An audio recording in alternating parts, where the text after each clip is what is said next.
হ্যাঁ, নমস্কার বন্ধুরা। আমি তমাল মাইতি, গ্রিন প্যারাডাইস নার্সারি। আর আপনারা দেখছেন ছাদ কৃষি চ্যানেল। আর আপনাদের যে গাছটার সামনে দাঁড়িয়ে আছি, একটু চ্যানেলটাকে সাবস্ক্রাইব রাখবেন। যারা নতুন দেখছেন তাদের পক্ষে সুবিধা হবে কিছু পরিচিতি হওয়ার জন্য, কি গাছ কীরকম তার পরিচর্যা করতে হয়।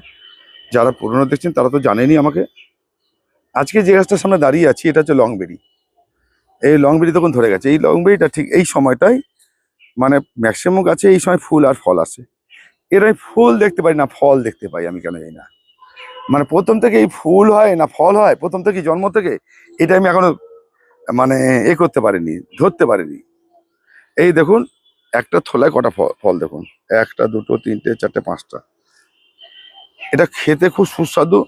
এটা পাকলে হালকা একটা হলুদ হয়, হালকা হলুদ হয়, সবুজ থেকে একটু হলুদ হবে। এই যে লং বেরি, বেরি সম্বন্ধে জ্ঞান আপনারা জানেন। বেরি ফল কি সুন্দর, তার ভিটামিন গুণ কি কি আছে।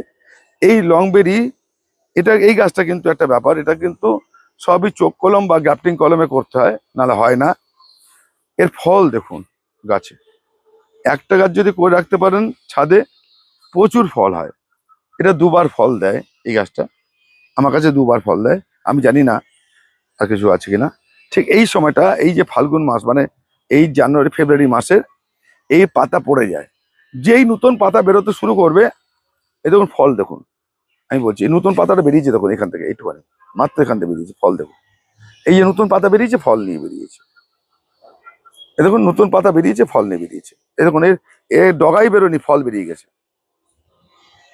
দেখুন ডগাই বেরোনি, ফল বেরোচ্ছে দেখুন। এটা ফুল না ফল আমি বুঝতেই পারি না, আমি সোজা যেটা জানি না বল না। তো প্রথম থেকেই ফলটা হয়ে বেরো আসে, মানে হয়তো ফুলটা ছোট্ট থাকে, ডগার পরাগণটা হয়ে যায়। এই ফলটাই দেখুন একদম, বা এইটাই গায়ে ফুল আছে, বা এইটাই ফল হয়ে যায়। তবু আমি এইটার সম্বন্ধে অভিজ্ঞতা নেই। তবে এই গাছটা অনেকদিন ধরে আমার কাছে আছে, আমি করি, আমার ভালো লাগে। তবু আমি নেচারটা জানি না, মানে ফুলের নেচারটা জানি না। কিন্তু এর প্রথম থেকে ফল হয়। এরকম একটা ফলে কিরম হয়েছে লম্বা, এটা 2-3 ইঞ্চি 3 ইঞ্চি 4 ইঞ্চি অব্দি হতে যায়, মানে এই সাইজের হয়ে যায়, লম্বা আঙুলের মতো হয়, এবং খেতে খুব সুস্বাদু। এটা যখন আমি প্রথম আমি বাগানে নিয়ে আসি, তখন আমি ইঞ্জিন পাকলে রং চেঞ্জ হবে। ও মা দেখি পাখি এসে খেয়ে যাচ্ছে, তখন বুঝতে পারলাম যে ফলটা পেকে গেছে। ঠিক সবুজ থেকে একটু হালকা হলুদ হয়। আপনি আপনার কাছে থাকলে আপনি বুঝতে পারবেন। আমি প্রথম বুঝতে পারিনি, তখন দেখি পাখি খেয়ে যাচ্ছে, তখন বুঝতে পারলাম যে ফলটা পেকে গেছে। পাখিরা তো বুঝতে পারে, ওরা প্রকৃতির দান।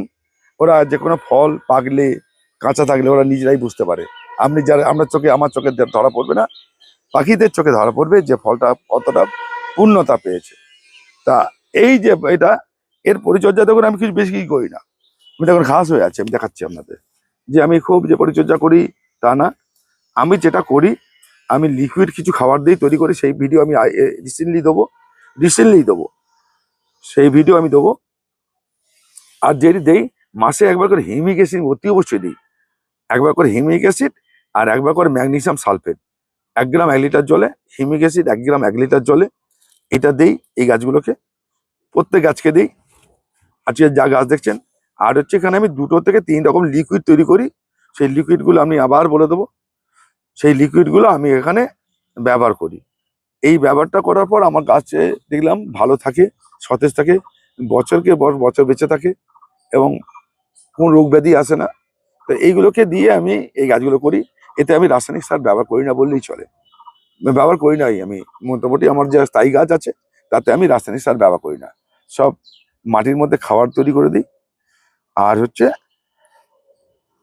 এই গাছটা যেটা আমি বলছি, এটা ঠিক যে পাতা এখানে দেখা যাচ্ছে, দেখুন এখানে এসো দেখাচ্ছে, এখানে কিছু অংশ দেখা যাচ্ছে, এই যে ছোট ছোট, এই যে এখানে। এটা আমি কি দিয়েছিলাম, যে আমার মিক্সিং সার যেটা তৈরি করে দিয়েছিলাম, আমাদের ভিডিও দেখেছেন, সেই মিক্সিং সার 1 মুঠো, তার সঙ্গে 2 মুঠো ভার্মি কম্পোস্ট মিশিয়ে আমি এখানে খাবার দিয়ে দিয়েছিলাম। এই খাবারটা দিয়েছিলাম আমি, এটা জানুয়ারি মাসে 15 তারিখে নাগাদ দিয়েছিলাম। জানি এই সময়টা ফেব্রুয়ারি মাসের পাতা বেরোবে, ফুল আসবে, সেই জন্য আমি জানুয়ারি মাসের পাতা বেরোবার প্রায় 30 দিন 40 দিন আগে আমি এটা দিয়ে দিয়েছিলাম। সেই খাবারটাই এখানে হচ্ছে, এবং মাটিটা দেখুন হালকা হয়ে আছে। এ দেখুন মাটি হালকা হয়ে আছে। এই যে দেখুন ঘাসগুলো তুললাম, পরপর পটে গেল, এই ঘাসটা জন্মেছিল, এই টপটা পরিষ্কার হয়ে গেল দেখুন, একদম ইজি। তা এইখান থেকে আপনাদের আমি দেখাই। আর লিকুইডটা এই সপ্তাহের মধ্যে, মানে দিন 7 মধ্যেই আপনাদের লিকুইডটা, মানে অসাধারণ লিকুইড কিছু এসছে আমার কাছে। সেই লিকুইডগুলো আপনাদের আমি দেখিয়ে দেবো, ফর্মুলা দেখিয়ে দেবো।